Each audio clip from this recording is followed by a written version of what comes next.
Bueno, muy buenas tardes, bienvenidos, le damos la más cordial bienvenida. La Asociación Tucuy es un grupo de profesionales que promovemos la reflexión sobre temas de la realidad nacional basados en principios cristianos.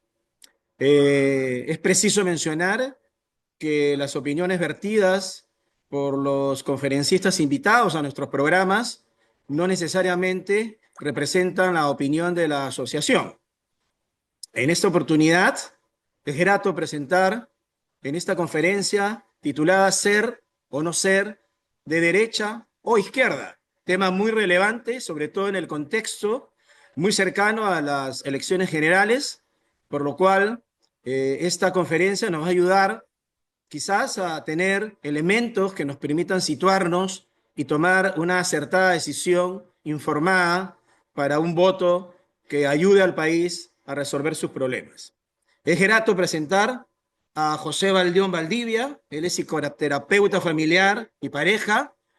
Él es psicólogo por la Pontificia Universidad Católica del Perú y un diplomado en familia de la Universidad de La Sabana de Colombia, una maestría en terapia familiar sistémica por la Universidad Autónoma de Barcelona y un doctorado en psicoterapia del amor por la Atlantic International University. Tiene más de 11 publicaciones entre libros y artículos, invitado frecuente en radio y televisión digital y en línea abierta también, y invitado también en un programa muy sintonizado en Radio Oxígeno con Carlos Galdós, y actualmente se desempeña como director general de Nuevas Sendas, que es un centro de atención y formación psicoterapéutica. Es miembro activo de Relates, Red Europea y Latinoamericana de Escuela Sistémica, y forma parte de su junta directiva. José, gracias por aceptar nuestra invitación. Para nosotros es un privilegio tenerte con nosotros y estaremos muy atentos a la disertación que nos tienes preparada. Muchas gracias y adelante, José, por favor.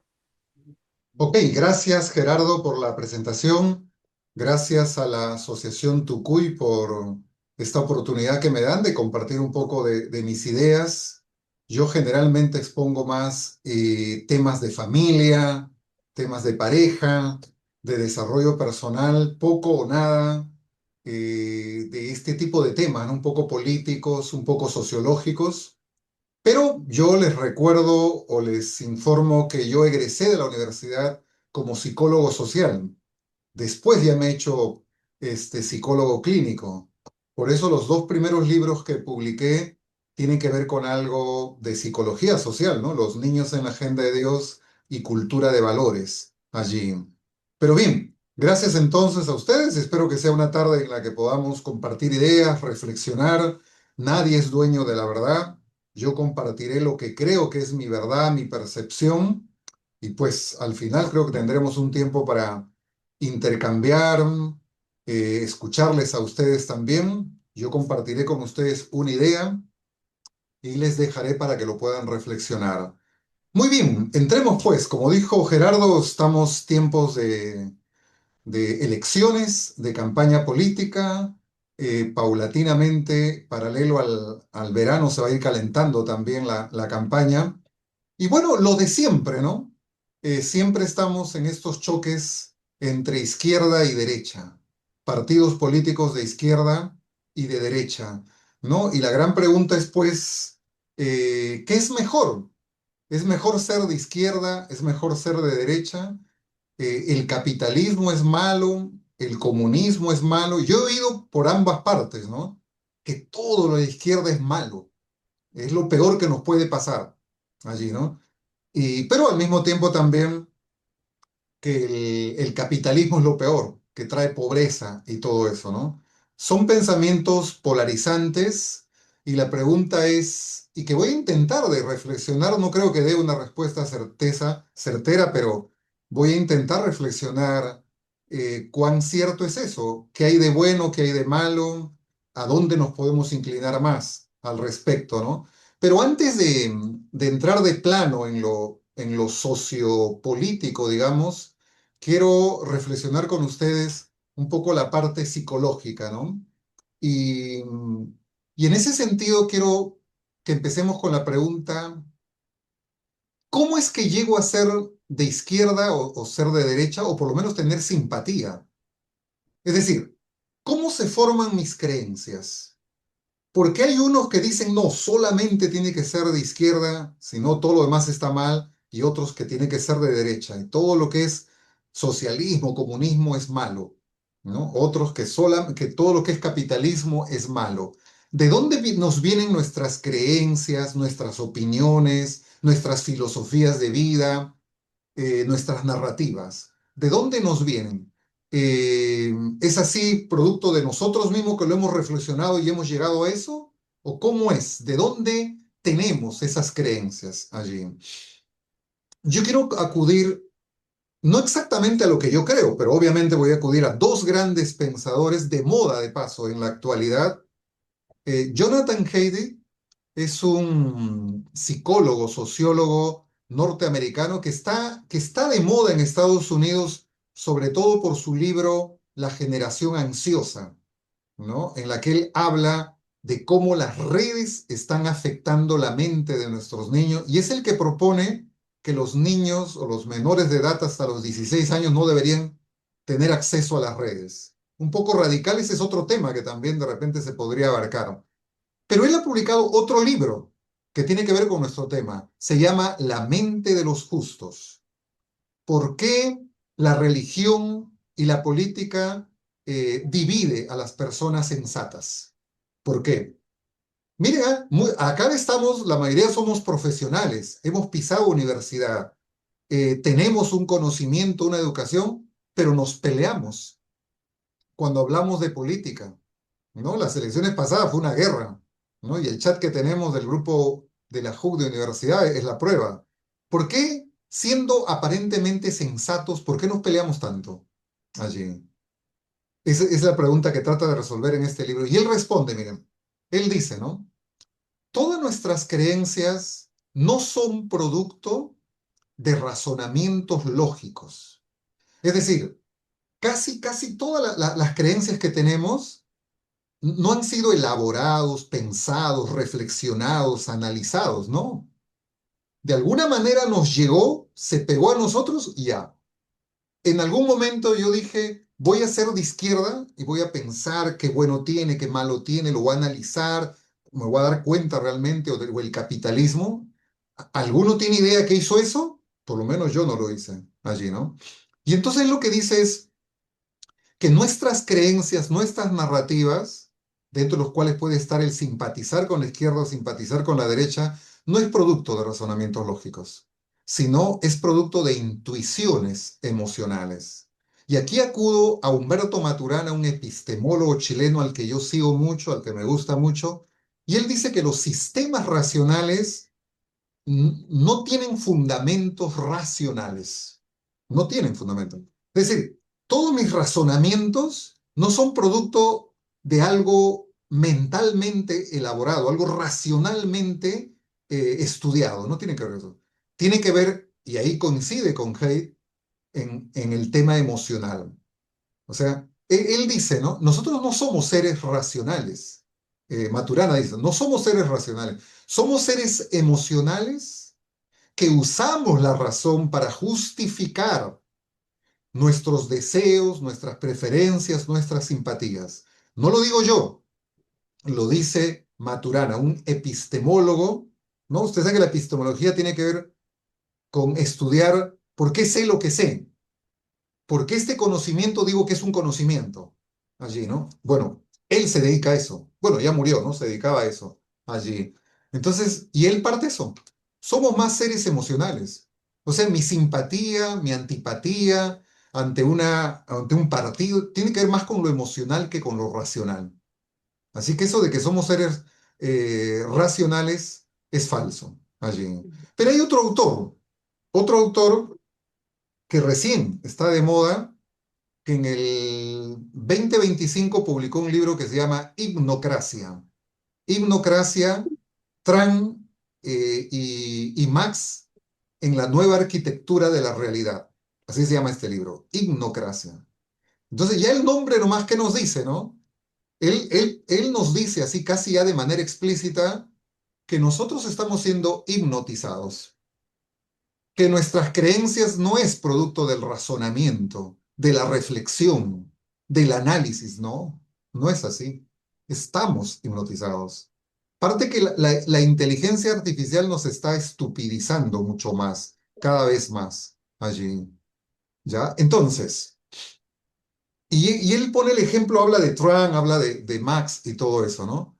Y por ejemplo, ustedes recordarán o sabrán, no sé, si habrán oído lo de Cambridge Analytica.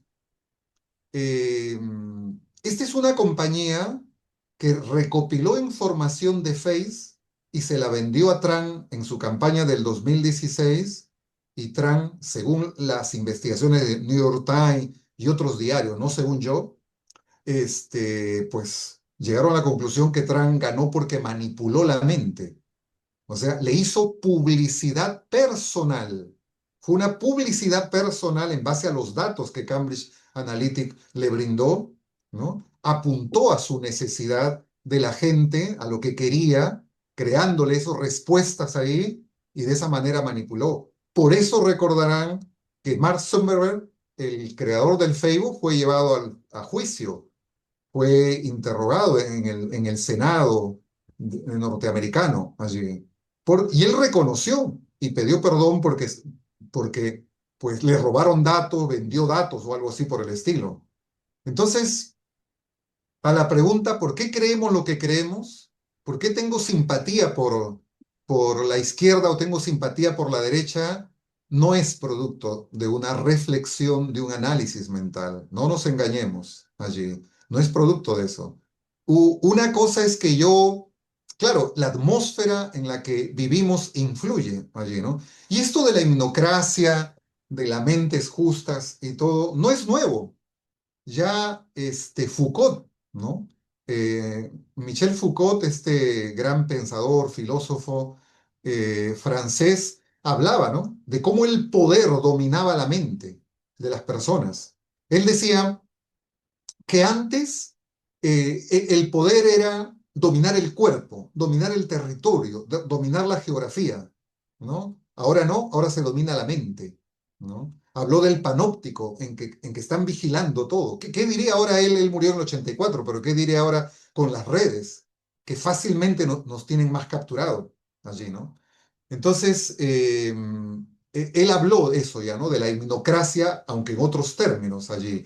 Eric Fromm, en su libro El miedo a la libertad, él dice literal, no lo estoy interpretando ni estoy diciendo lo que yo creo. Él dice, la gente vive creyendo que piensa, siente y decide por sí mismo, pero no es así. Es lo que le han insuflado, un conocimiento, una manipulación que lo lleva a decidir, pensar y sentir como piensa, siente y decide allí. Entonces, esa es una realidad allí. Ahora, surge otro pensador que habrán oído también de Yuval Harari. Yuval Harari. Yuval Harari tiene un libro que publicó en el 2024 que se llama Nexus, una historia breve de las redes de información desde la Edad Media hasta la inteligencia artificial. Lo publicó, recuerden, en el año 24. ¿Qué dice él? Él dice, coincide con Eric Fromm, con Foucault, con Haid, y también con Andrea Kolodeschi, que es el que escribió Hipnocracia. Andrea es un nombre de mujer para nosotros, pero en Italia es también para hombre. Es un hombre, un filósofo allí, ¿no? Y él también señala eso, ¿no? Él dice, por ejemplo, miren, ¿ah?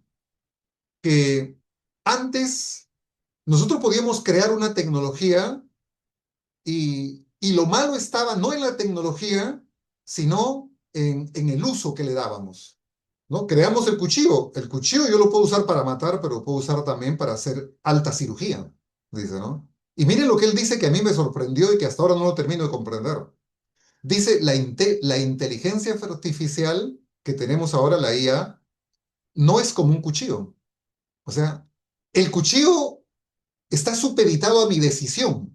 La inteligencia artificial no está supeditado a mi decisión. La inteligencia artificial puede matar o puede operar. No lo digo yo, no lo termino de entender lo que él dice, pero lo dice así literal, ¿ah? Allí. Y entonces, una cosa interesante que él dice y que yo quiero reflexionar con ustedes es que que vivimos eso, una época en la que estamos siendo completamente controlados allí. Y entonces él dice que el rasgo de carácter más importante que tendrá que luchar el ser humano, es el rasgo de autonomía para pensar realmente por sí mismo, sentir por sí mismo y no ser manipulado.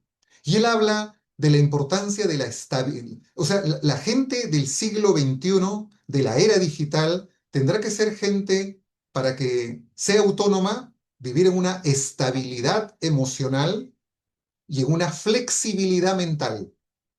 Miren, quiero ser un hombre o una mujer sano, maduro, que pueda hacer buenos análisis por mí mismo, que logre mi autonomía y no me he hipnotizado, entonces tengo que lograr la estabilidad emocional y la flexibilidad mental.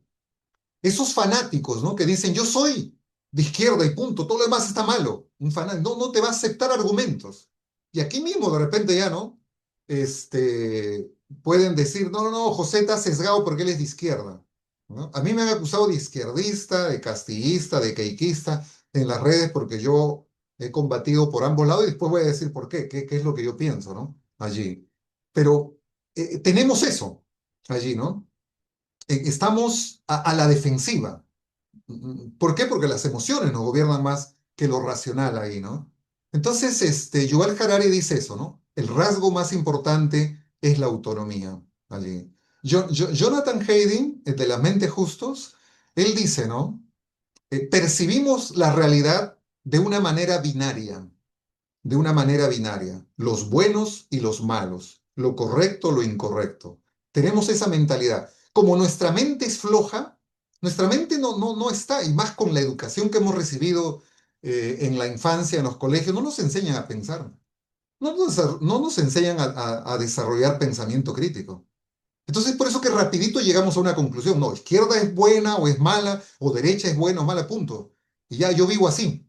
No he analizado, no he leído nada. Entonces tenemos esa mentalidad binaria. ¿Es bueno o es malo allí? Entonces eso no es bueno, no es sano y no es maduro. Entonces viene Maturana y nos dice que reflexionar es soltar certezas para mirar lo que pensamos. Eso es reflexionar, soltar certezas. Entonces reflexionemos ahora. No nos aferremos a nuestras certezas, reflexionemos, miremos lo que estamos pensando. Otro de los rasgos importantes que también Yuval Harari promueve es lo que se llama ya desde una psicología, podemos hablar nosotros de la metacognición. La metacognición es, mi cognición es lo que yo pienso, la meta es lo que está por encima de lo que yo pienso. Entonces la metacognición dice, ¿por qué pienso como pienso? Que tiene que ver con lo que es la epistemología también. ¿Por qué pienso como pienso? Allí, ¿no? Entonces pensemos en lo de la izquierda y lo de la derecha allí. ¿Qué de bueno tiene uno, qué de malo tiene el otro o ambos también ahí, ¿no? Yo parto de la premisa que ambos pueden tener cosas buenas y también cosas malas. Por ejemplo, tanto izquierda y derecha, ambos tienen relación distinta con el poder y con el dinero. A la izquierda le encanta mucho el poder. De paso viene el dinero, pero primero es el poder. Es por eso que los acusan y nosotros mismos tenemos temor. Va a llegar un izquierda, no, ese no va a querer salir del poder, ¿no? Le encanta el poder, quiere tener el poder, el autoritarismo, el dominio total allí. Es un dominio político. En cambio, el capitalismo dice, no, al capitalismo le importa el dinero, nada más, ganar el dinero. Pero también el poder, porque el poder lleva al dinero allí. Entonces, la izquierda tiene cosas buenas. Las 8 horas de trabajo lo ganó la izquierda. Las vacaciones lo ganó la izquierda, digamos, ¿no? Pero lo malo es eso, que cuando llega al poder, digamos, el comunismo ortodoxo no se quiere ir, ¿no? Como Castillo que ganó y da el golpe de Estado y no se quiere ir como... Pero el totalitarismo, el autoritarismo no es de izquierda ni derecha, es de cualquier lado, ¿no? Fujimori era de derecha y también se quiso quedar allí. Pero ¿qué del capitalismo? Porque algunos dicen, no, el libre mercado es la base, eso va a permitir el desarrollo y todo. No es tanto así, queridos amigos. El libre mercado en buenas manos funciona, en malas manos no funciona. Y lo que pasa es que el ser humano no es bueno. El ser humano tiene sus tendencias malignas, tiene codicia el ser humano y el capitalismo alienta pues la codicia allí. Y pruebas al canto. Miren, en Netflix hay dos documentales que son la prueba de cómo los errores del capitalismo. Está El negocio del dolor, que habla de una empresa que fabricaba unas pastillas que hacía daño a la gente, pero que lo seguía vendiendo a pesar que mataba. El precio de la verdad es otra película, otro documental, también lo que hacen los intereses de las grandes transnacionales, también ahí. La industria farmacéutica. Miren, la industria farmacéutica, después del negocio de las armas, del negocio del narcotráfico, la industria farmacéutica es el que produce más dinero allí. Y la industria farmacéutica crea productos, ¿no? Para niños, para adolescentes. Solamente en mi área, que es la salud mental, hay grandes negociados. Se venden grandes pastillas que no hacen bien, pero que se venden como si fueran e hicieran bien. Son las grandes mentiras. En YouTube ustedes pueden revisar, y eso siempre le digo a mis alumnos de la formación, ¿no? Pueden ver un documental que se llama La falacia de la psiquiatría, donde ahí se dice cómo se crean productos, psiquiatras a las cuales le dan 50, $100,000 para que firme una investigación falsa, a los grandes congresos los financian las industrias farmacéuticas a las que invitan a los psiquiatras. No nos invitan a nosotros los psicoterapeutas porque no recetamos. Seguramente que si recetamos nos invitarían para que recetemos sus productos de ellos. Entonces, ese es el problema. Pero ¿qué dice la Biblia? La Biblia no dice que es malo la izquierda o es malo la derecha, que la maldad no viene de ahí, que uno es malo y otro es bueno. Dice que las guerras, los homicidios, las mentiras, eh, el adulterio, la violencia, no viene de una ideología izquierda o derecha. Dice viene de la maldad del corazón.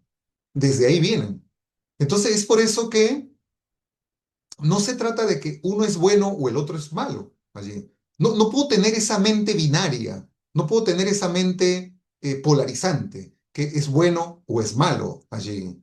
Y pensando esto a nivel de la Biblia, los que somos cristianos, la Biblia deja entrever algo del capitalismo, algo del comunismo, del socialismo, ¿o no? Pues podemos pensar en esta fiesta, ¿no? Del jubileo, del jubileo. En el Antiguo Testamento hay una ordenanza que se llama el jubileo. ¿Y qué es el jubileo? El jubileo es que cada 50 años, ¿no? La sociedad que ha sido libre, digamos, capitalista durante esos 50 años, han hecho negocio, venta, libre mercado total. Dios sabe que en ese libre mercado el hombre por su maldad, pues se ha apoderado, ha habido desbalances y todo, ¿no? Entonces Dios dice, a los 50 años, ¿no? Tiene que haber equilibrio, una especie de socialismo, en que el que está hipotecado con su hermano, con una casa, con un producto, y aún como esclavos y todo eso se devuelve. Todo eso vuelve otra vez a cero allí. Entonces, ahí está, ¿no? Dios conociendo el corazón del hombre, sí, promueve la libertad. Ya, tiene que haber libertad para que hagan negocio, libre mercado. Pero después de 50 años promueve la igualdad. No, no, no. Nadie tiene que abusar ni aprovecharse del otro. Es la igualdad en ese sentido allí. Por eso entonces, con todo esto lo que quiero decir es eso, que yo no tengo que ver, miren, el eje de discusión, nuestro eje de análisis no tiene que estar en ser izquierda o derecha, no tiene que estar por ahí. O sea, a la hora de elegir en estas elecciones que estamos a portas, yo no tengo que elegir porque uno es de izquierda y otro es de derecha. No, no, yo soy de derecha, jamás voy a elegir por ese pata que es de izquierda, jamás. No, yo soy de izquierda, simpatizo con él, no, jamás voy a elegir por ese pata que es de derecha. Es equivocado ese eje. Por lo menos es mi idea, es mi posición. Yo se las comparto a ustedes, ¿no? Ese eje es equivocado, para mí. El eje correcto es corrupción y justicia. Justicia o corrupción. No es izquierda ni derecha allí. Y parto de esto que dice la Biblia y dice Dios. Dice, Jehová ama la justicia y aborrece el atrocinio. Si somos hijos de Dios, tenemos que amar la justicia y aborrecer el latrocinio, la corrupción. Por lo tanto, mi eje de análisis tiene que ser justicia y corrupción, no izquierda ni derecha. Me puede simpatizar, caer bien un candidato de izquierda, pero si yo veo que es corrupto, tiene cosas cuestionables, yo no voy a votar por él. Me puede llamar la atención uno de derecha, pero si también tiene cosas, tampoco lo voy a aceptar allí, ¿no? Entonces, ese es el eje. El eje de la discusión no tiene que estar entonces entre izquierda o derecha, sino entre justicia y corrupción. Miren, la Biblia habla de dos conceptos importantes en cuanto a la identidad de un cristiano, en cuanto a la identidad de una persona correcta. Es el amor y la justicia. El amor y la justicia. Dice la Biblia que todo aquel que ama es nacido de Dios. No es todo aquel que habla en lenguas, no es todo aquel que va a la iglesia todos los domingos, no es todo aquel que lee su Biblia, que ayuna, ¿no? Que hace ritos. No, no, no. ¿Quién es el verdadero cristiano? ¿Qué define la identidad de un cristiano? Es el amor que pueda desarrollar. Y el otro concepto es la justicia. Dice, ¿quién morará con el fuego consumidor? Dice, ¿quién habitará con las llamas eternas? ¿Quién dice? El que ayuna, el que da su diezmo, el que va todos los domingos a la iglesia, el que canta coritos, el religioso, ¿no? Dice, el que anda en justicia y habla lo recto. El que anda en justicia y habla lo recto. Allí. Eso. Ese tiene que ser nuestro horizonte allí. No es izquierda ni derecha. Recuerde que esto es mi posición y es una invitación. No tiene que ser de izquierda o derecha. Tiene que ser justicia y corrupción. Ese es el eje que tenemos que analizar. Y miren, otra cosa también importante es que en la década del 70, tal vez hasta el 80, las ideologías eran fuertes. Hoy día no son fuertes ya. Hoy día yo diría que ya no existen ideologías. Byung-Chul Han, otro sociólogo, filósofo de moda, coreano, pero que radica en Alemania, él escribió un libro que se llama La crisis de la narración. Y aunque no menciona tan directamente el capitalismo y el socialismo, lo dice de manera indirecta, ¿no? El capitalismo son las dos grandes narrativas que dominaron el mundo en el siglo XX, pero que hoy ya no dominan. Hay una crisis de las narrativas. Y ya los políticos no les interesa la ideología. Hoy no hay ideologías, hoy lo que hay es intereses. Y la prueba palpable es el Congreso que tenemos, en que tanto los de izquierda y los de derecha se han unido en un matrimonio mafioso donde no les importa la ley, no les importa el país, solo les importa sus intereses, nada más. Por eso no hay ideología.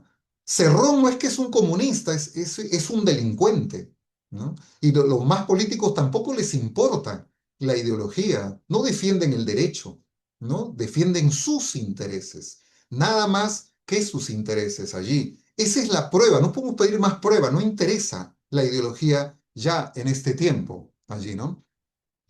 Y es por eso que la degeneración en la que vivimos ha llevado a que pues mucha gente ya no quiera creer en nada o no cree en nada, ¿no?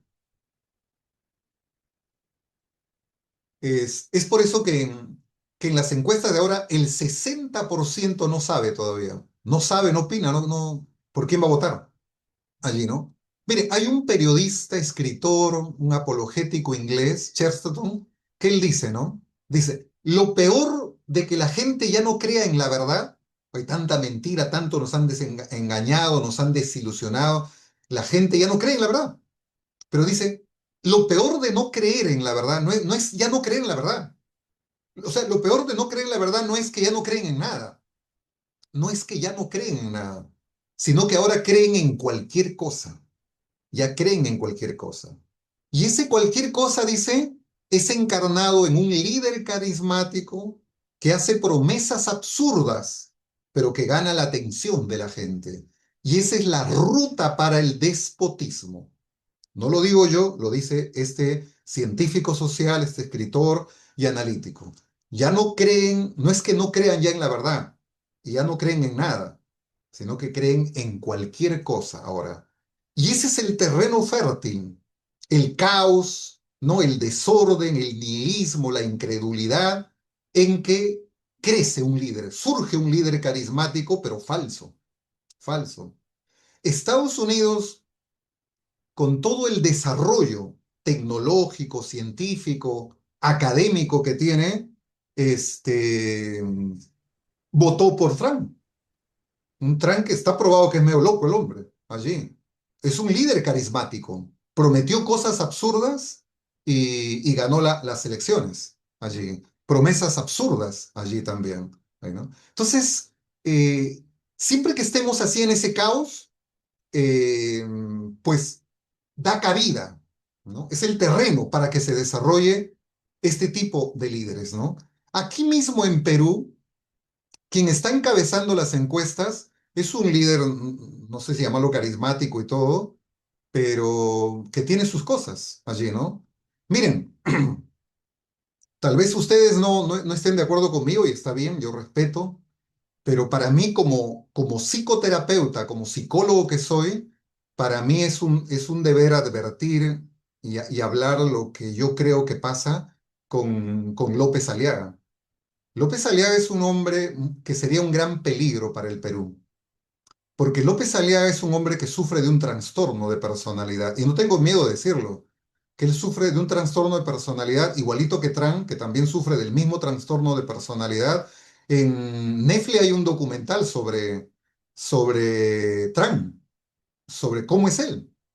Y para mí, mi diagnóstico, por todo lo que yo veo, por todo lo que yo escucho, sufre de borderline o lo que se llama un trastorno límite de personalidad. El trastorno límite de personalidad es una mezcla de psicótico, de depresivo, de neurótico y de sociópata, transgresor de normas allí. La parte psicótica, los delirios, está, por ejemplo, ¿no? En que pues va a haber unos drones que van a perseguir, van a detener y si no van a explotar. Lo último es el DNI para los fetos, el Shushupi para como carceleros de los grandes delincuentes y continuamente pues ataca, agrede, transgrede leyes, pues hay toda una historia al cual no podemos ser ciegos. O sea, yo por eso en las redes pongo, yo tendría que odiar mucho al Perú o estar muy ciego, completamente ciego, para votar por López Aliaga. Yo tengo claro por quién no voy a votar, ¿no? Por todos los que están actualmente en este Congreso no voy a votar por ningún partido, lo tengo claro. No lo tengo claro por quién voy a votar todavía.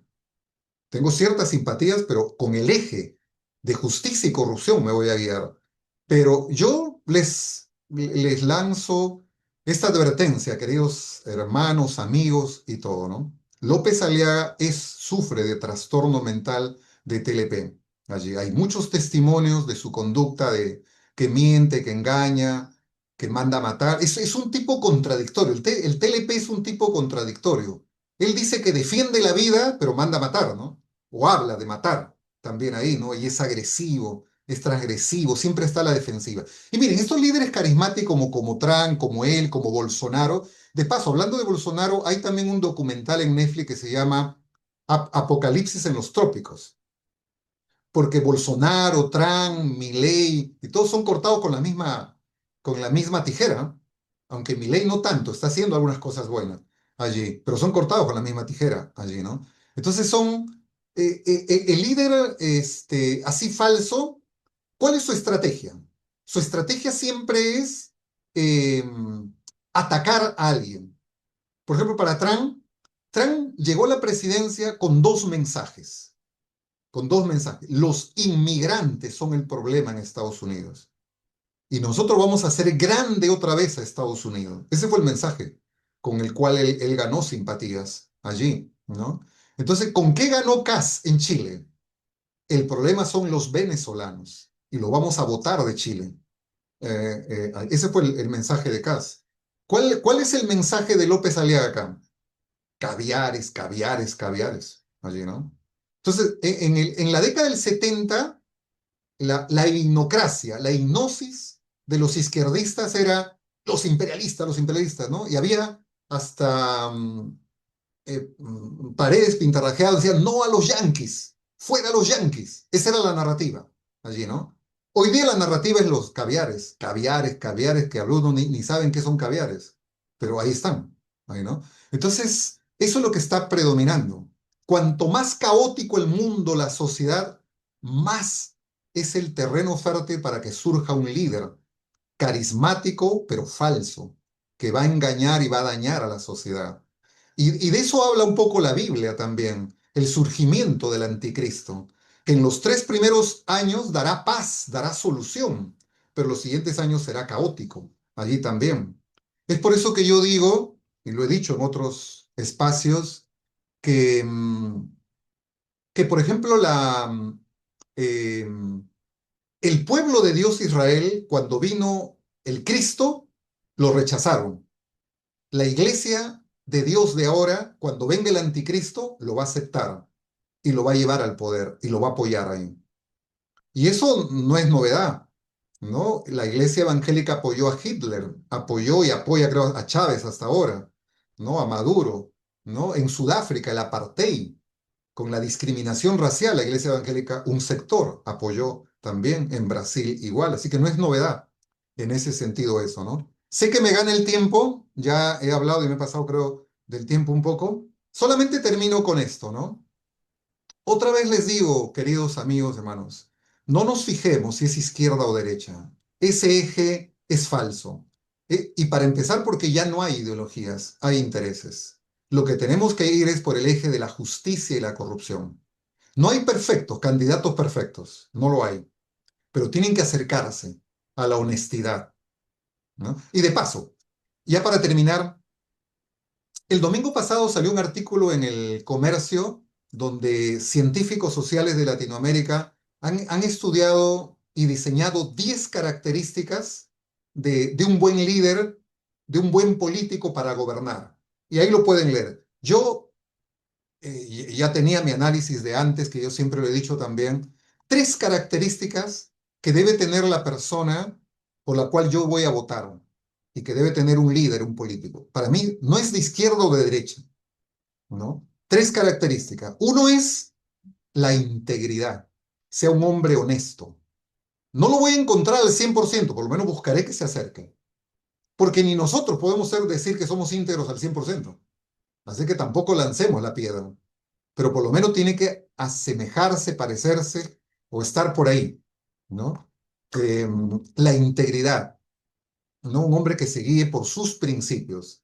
La mayoría de políticos venden sus principios, como han hecho nuestros congresistas evangélicos, han vendido sus principios por una curul, por una cuota de poder, y defienden más al hombre que a Cristo allí. Integridad. Lo segundo es idoneidad, es decir, no basta que sea íntegro, tiene que ser idóneo, tiene que tener capacidad, competencia para gobernar, cierta experiencia tal vez.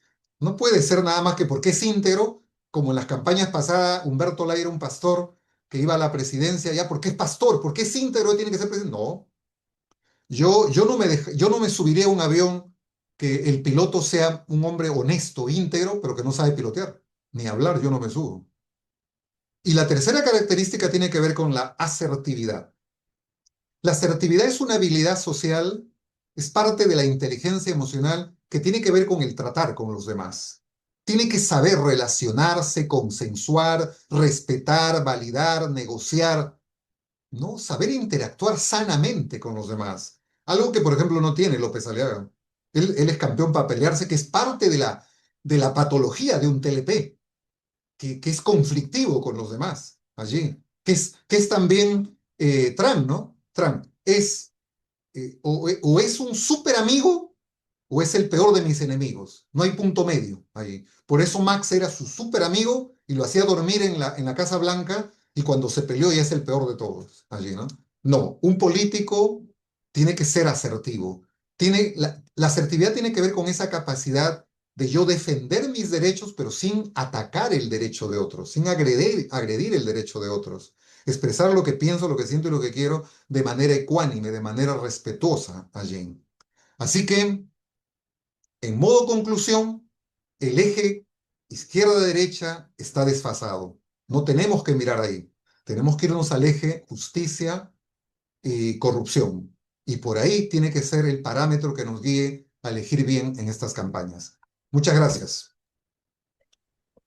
Muchas gracias, José. Muchas gracias por tu disertación.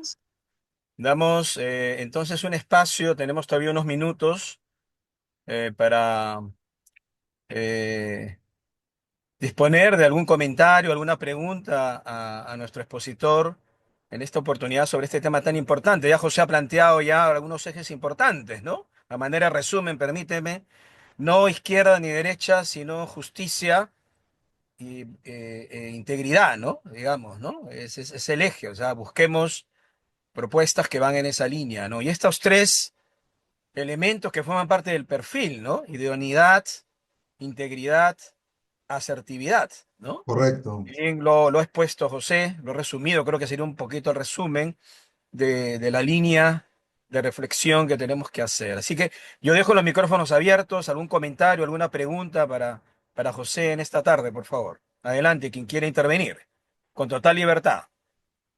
¿Algún comentario, quizás alguna pregunta? Sí, ¿me Eh, permite, Gerardo, por favor? adelante, por favor, Ángel, sí.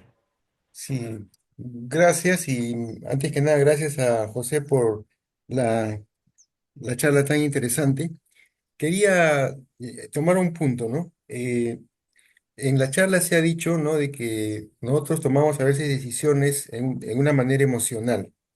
Y también hay algunos especialistas que dicen que cuando votamos, por ejemplo, lo hacemos fundamentalmente desde un punto, desde una perspectiva emocional, ¿no? Y por otro lado, se nos critica también a los votantes de que no pensamos, dicen, no, los votantes no saben elegir, no piensan, dicen, para elegir, ¿no? Entonces la pregunta sería, ¿cómo integrar, ¿no? ¿Cómo hacer que se comulguen estas dos cosas, ¿no? Si bien por un lado es cierto que cuando votamos, por ejemplo, lo hacemos desde un punto de vista emocional, lo cual es bueno es bueno, pero también es malo. Y por otro lado, que tenemos que pensar, ¿no? Al momento de elegir. Entonces, eso es lo que quería, por favor, que nos dé a vez alguna perspectiva, Claro, José, por favor. ok. Ok, Ángel, gracias por la pregunta. Claro, una cosa que se dice que, por ejemplo, el sur vota con el hígado, vota con la rabia, vota por dar la contra. Bueno, no está bien eso, aunque hay una explicación por qué es así, en ese sentido, ¿no? Allí. Claro, la idea es lo que dice Yuval Harari, ¿no? Tenemos que aprender a desarrollar un carácter autónomo. Esa es la clave, un carácter autónomo. Entonces, para ser un carácter autónomo, tenemos que aprender a pensar, a reflexionar, lo que dice Maturana. Soltemos certezas, ¿no? Y miremos lo que estamos pensando allí. Entonces, para eso necesitamos parámetros. Necesitamos parámetros para cómo pensar, cómo analizar allí. Y entonces el parámetro que yo les he presentado, que en vez de estar centrado en lo que es izquierda o derecha, de acuerdo a la Biblia, es justicia o corrupción. Es justicia o corrupción. Yo tengo que ver eso a la hora de analizar. Ese es mi parámetro. Y el otro parámetro para escoger ya, digamos, a la persona es que posea esos tres rasgos: integridad, idoneidad y asertividad. Pero todo eso exige que yo piense, pero que no me deje dominar por mis emociones. Nosotros nos dejamos dominar mucho por nuestras emociones. Es por eso que cuando un hermano, un amigo piensa diferente y a veces discutimos, nos terminamos molestando. Nos molestamos y todo, ¿no? Allí, ¿no? Y eso no es correcto, ¿no? Tenemos que guiarnos más por el pensamiento, por la reflexión allí, ¿no? Por ejemplo, en el chat del grupo, una de las cosas que hemos estado viviendo es que hay hermanos que pues hablan mucho, critican mucho, publican mucho, cosas que no le gustan a los demás y se exceden un poco, eso es cierto. Pero hay otros hermanos, ¿no? Que en el chat dicen, no, yo me voy, porque acá no respetan, acá hablan lo que quieren y se van. Para mí está mal tanto el que se excede como el que se va, porque el que se va está juzgando a los demás y le está diciendo, no, yo soy muy espiritual para estar en este grupo carnal en donde no se habla lo que se tiene que hablar, así que yo mejor me voy. Hace como una especie de berrinche, me voy, porque no me gustó lo que me dijeron, no me gusta lo que se habla, yo me voy de acá, de este grupo. Eso es emocional, eso es el niño que tenemos ahí, ¿no? El siervo de Dios debe ser sufrido, debe ser amable, ¿no? Debe actuar con sabiduría, dice la Biblia, allí, ¿no? Entonces, eso es lo que tenemos que hacer, creo yo, ¿no? Muchas gracias, José. José, si me permites una pregunta o una reflexión y luego una pregunta que esté en el chat, que tiene que ver con eso de nuestra hermana Vilma. Si aplicáramos un diagnóstico psicoterapéutico, no sé si estoy en lo correcto, a los líderes a lo largo de la historia de la humanidad, probablemente encontraríamos, no sé, corrígeme, que el 90-95% tendrían algún tipo, pues, de psicopatía o de anomalía psicológica emocional, ¿no? Desde Alejandro Claro, Magno, pasando por Napoleón, por Hitler, por Eisenhower, por Churchill, ¿no? Por George Bush, papá, por Bush hijo, por Hussein y por todos los de la historia, ¿no? O sea, hubo un estudio hace mucho tiempo, o no mucho, una revista publicada que decía que los grandes empresarios líderes, las grandes corporaciones que han emprendido grandes negocios a nivel global, tenían también eh, unas psicopatías, ¿no? Eran, por ejemplo, muy obsesivos, ¿no? Y justamente esa obsesividad los llevaba a emprender grandes negocios, ¿no? Los impulsaba. Dado este marco, hay una pregunta en el chat que tiene que ver, ¿cómo ves tú, dentro de ese análisis, además de haber analizado a López Aliaga, cómo ves a Keiko Fujimori en tu diagnóstico también psicoterapeuta, como psicoterapeuta, y a López Chao? Digamos, esa es la pregunta en el chat. ujú, ¿No? ¿Qué nos puedes decir de ellos? Yo sé que es difícil, pero como una percepción, digamos, general, ¿qué claro. detectas ahí? Ahora, ¿Qué claro. identificas? Miren, hay una diferencia entre lo que es desorden de personalidad y trastorno de personalidad. Desorden de personalidad creo que lo tenemos todos. Creo que nadie se escapa porque nadie viene de familia perfecta, ¿ya? Pero trastorno de personalidad es cuando ya los síntomas son demasiado altos, ¿no? Cuando ya, ¿cómo puedo diagnosticar a López Alea? Porque se me puede cuestionar y decir, pero tú no lo has tratado en consulta ni nada por el estilo. ¿Cómo puedes atreverte a diagnosticar ahí? No lo he tenido en consulta frente a frente, pero lo tengo en cámara, tengo videos, tengo exposiciones, entrevistas a las que asiste él, todo. Ahí yo veo los síntomas, allí. Ahí se ve claramente los síntomas de una persona. Y en ese sentido, y mire, hay muchas personas que sin ser psicólogos lo dicen claramente. López Aliaga necesita un psiquiatra, necesita una intervención psiquiátrica, porque no hay que ser psicólogo para darse cuenta de eso. Su historia de vida también. Hay toda una José, historia, hay perdóname, videos que salen lo perdóname, que está. perdóname que te interrumpa, pero parece que lo tenemos claro eso, pero ¿qué de Keiko, por ejemplo? ¿Cuál es tu percepción Ya, de Keiko? de ¿Qué, Keiko qué, yo qué podría decir distorsiones, Keiko, distorsiones encuentras ok, ahí? ok. Miren, ¿No? miren, Keiko, yo a ella la catalogo como una sociópata, totalmente como una sociópata.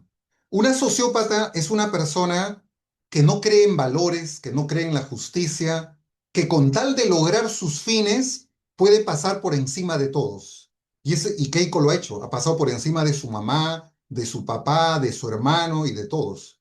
Con tal de tener el poder y de salirse con la suya, pues lo pasa todo allí, en ese sentido, ¿no? Entonces, para mí ella es una sociópata. De López Chau, bueno, López Chau es un político nuevo, no tengo muchos elementos para todavía verlo allí, ¿no? No veo situaciones, no sé, no tengo muchos elementos para poder decir, ¿no? A mí me gustó mucho Carlos Spa, ¿no? Un tipo del cual bueno, lo he seguido antes, era un periodista muy centrado, lo votaron porque cuestionó a Toledo, maduro, inteligente, todo, ¿no? Entonces me gustó eso, ¿no? Y hasta ahora creo que puede ser un buen candidato, pero bueno, llevó a uno del Congreso, a este almirante, y se vino abajo en ese sentido, ¿no? Allí. O sea, hay algunos políticos que están más años y que tenemos más elementos de juicio y otros menos en ese sentido, Así allí, es, ¿no? sí, sí, es verdad también. Solamente un Pero lo que yo comentario. digo es, lo que yo digo claramente es, ninguno de los que está en el poder en el Congreso debería ser elegido, porque han demostrado con hechos que no aman al Perú, que no les interesa el Perú. Eso es un hecho, no es una especulación, es un hecho ahí. Por lo tanto, con ninguno de ellos, y menos con los congresistas evangélicos.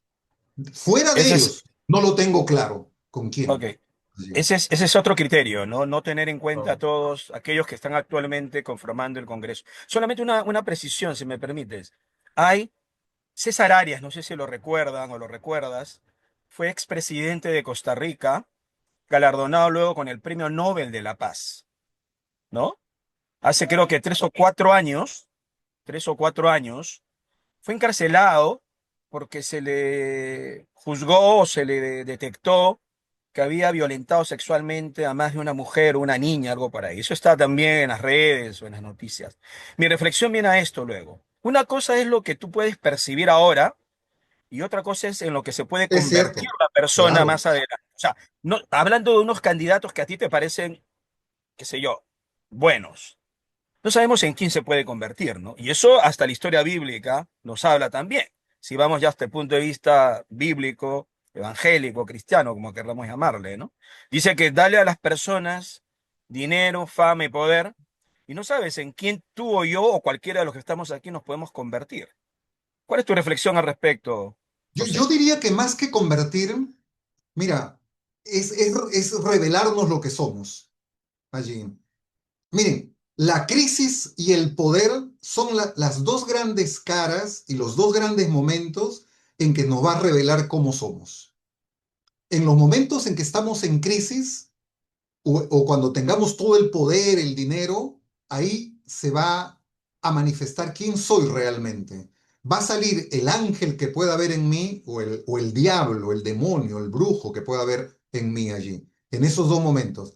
Entonces, es cierto que también uno no tiene una identidad fija, va cambiando allí, pero de alguna manera eh, los principios y valores con los cuales nos vayamos desarrollando se van a poner en manifiesto en esos momentos, ¿no? Yo hablaba de integridad y, por ejemplo, en el libro de Job hay una definición muy bonita de integridad, ¿no? Que yo la extraigo en base a lo que se relata ahí, ¿no? Dice que Job era un hombre íntegro, era un hombre íntegro. ¿Y cómo se puede definir, cómo puedo definir la integridad de Job a partir de su contexto? Un hombre íntegro es aquel que aunque cambien las circunstancias, no cambian sus principios. Para mí, eso es una persona íntegra. No es que cuando estaba todo bien y todo le iba súper bien, él alababa, él servía, era fiel a Dios. No, cuando todo le iba mal, él también alababa, servía y era fiel a Dios. Su fe y sus principios no cambiaron, aunque sus circunstancias cambiaron. ¿Cuánto de nosotros podemos mantenernos así? ¿Cuántos los congresistas evangélicos, ¿no? Que eran de una manera, ahora son de otra manera? No es fácil mantenerse firme con principios en un contexto determinado allí. Pero sí, las personas o las circunstancias nos revelan cómo somos o también las circunstancias nos convierten en ese potencial que guardábamos y escondíamos tal vez allí. ¿Ya? Así que eso es lo que podemos decir, ¿no? Muy bien, José, muchas gracias. Si no hubiera ninguna pregunta adicional, por favor. Ah, Muy bien, José, agradecemos mucho tu participación. Creo que ha sido muy ilustrativo todo el panorama que nos has dado desde un punto de vista de este voto emocional que creo que siempre está ahí presente al momento de ejercitar nuestro derecho al voto, pero también de estos parámetros, ¿no? Ya no izquierda-derecha, sino justicia y no a la corrupción, estos tres criterios para elegir un buen candidato, ¿no? Algunas palabras finales, quizás, José, para poder ir cerrando la conferencia. Bueno, lo que yo diría, dos cosas, ¿no? Ya a modo de conclusión, otra vez enfatizar, no se guíen por izquierda, por derecha, porque para empezar ya no están esas ideologías, ya no hay casi allí. Guíense por justicia y corrupción, ese es el eje que tiene que guiarnos. Lo segundo es, seamos maduros. La campaña pasada nos hemos peleado, hemos discutido a nivel familiar, a nivel de amigos, a nivel de chat, porque no sabemos respetar la opinión de los demás. O sea, en esa campaña de Keiko y Castillo, si tú votabas por Keiko, pues eras el demonio, estabas mal, eras de lo peor. Si tú votabas por Castillo, también eras de lo peor. Entonces, no, aprendamos a respetarnos, a aceptarnos. Dice la Biblia, soportaos unos a otros, soportaos, perdonándoos unos a otros. Ese soportaos, yo creo que la traducción no es tan correcta, debió decir aceptaos unos a otros. El soportaos trae una connotación de aguantar. No, el aceptar. Mira, tú eres así, yo te respeto, yo soy de otra manera, pero igual te respeto, lo que tú piensas, lo que tú sientes. No te juzgo, no te condeno, ¿no? Yo respeto, valido, te sigo amando, ¿no? Puedo discrepar y puedo hasta combatir tu idea, pero no te voy a combatir a ti como persona. Y es lo que yo animo a todo el grupo. Seamos maduros, sensatos, podemos discutir y combatir ideas, pero no mezclemos lo emocional, no ataquemos a la persona, respetemos lo que el otro piensa, siente y quiere. ¿No? Recuerden que el amor es lo que define nuestra identidad como hijos de Dios. No nos define la religiosidad, la etiqueta de evangélicos. Es el amor que yo pueda prodigar hacia otro, sobre todo al más difícil, sobre todo al más complicado, sobre todo a ellos. Es ahí donde se mide la madurez. Yo siempre digo y lo enseño, que el signo más grande de madurez y sanidad de una persona y sobre todo de un cristiano es su capacidad de amar. Nada más. Su capacidad. No es toda la ciencia o la sabiduría que tenga, es su capacidad de amar. Ese es el signo más grande de sanidad y de madurez allí. Listo, es lo que les quería decir. Gracias por la invitación, gracias por esta reflexión, gracias por este tiempo que hemos pasado. Espero que les pueda ayudar en estas elecciones, pues, y nos ayude a todos, ¿no? Gracias. Muchísimas gracias, José. José. Muchas gracias a todos los que se han podido conectar en esta oportunidad y estemos atentos a las siguientes conferencias que estaremos también comunicándola vía las redes sociales. Muchísimas gracias y muy buenas tardes.